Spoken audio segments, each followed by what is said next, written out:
Okay, so my 20% project was to try and incorporate music into the classroom. And the first thing that I did was I started going onto the internet and trying to find um, just some resources to get me started, how other people are using music, and some things I can do. So every time I found an article that I thought was interesting, um, I added it to my Digo account and I started a group where I could list all of this stuff. And a lot of the nice thing about a lot of these is when you go into them, so they have a lot of cool information on how to use music, and you can also share that information. So, I tweeted that out, and then I put a link to this page on my Twitter feed. Um, and then some other ones like this, there were bloggers that had ideas on how to use music in the classroom. And if they had a Twitter account, then I could just start following them as well, so that I could see what else they posted on the topic. Um, so there's an example of some of the things that I've tweeted out from pages that I found.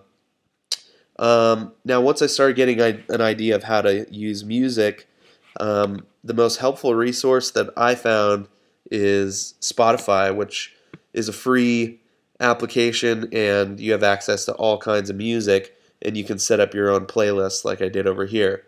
So, for example, when we were reading To Kill a Mockingbird, I found some old blues and things that kind of set the mood for the time period,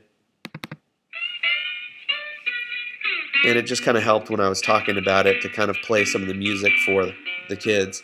Um, this is an example of the only time that I actually used music with lyrics, because most of the time when the kids are working, you don't want to have any lyrics. So I put together like a jazz background music. And this is cool when the kids are doing some work or reading. It creates kind of a coffee house vibe. Some other stuff that works really well in the background is, some background acoustic music. And then since we started Romeo and Juliet, I was starting to play some Baroque music. So I played Baroque music when the kids were coming into class to kind of set the mood for Romeo and Juliet. And then also when they're reading silently, having this playing kind of quietly in the background is really nice. And then one of the other things that I found suggested a lot was to set up like a feel-good playlist for when the kids are coming in. And that's when I can play more current stuff, things that I'm into, things that they're into, just kind of set a fun mood when the kids are coming to class. So on my blog, one of the things I did was I started posting some tips on how to use music in the classroom, and then some of my playlists. So here's my feel-good playlist.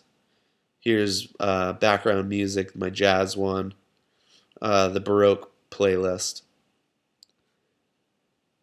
And then again, one of the nice things about Spotify is when you create a playlist, you can share it. So once I had a playlist, I could tweet it, and then it shows up. So here's like my To Kill a Mockingbird playlist, and then you can just click on Spotify and take a look at that playlist. So, and then also using music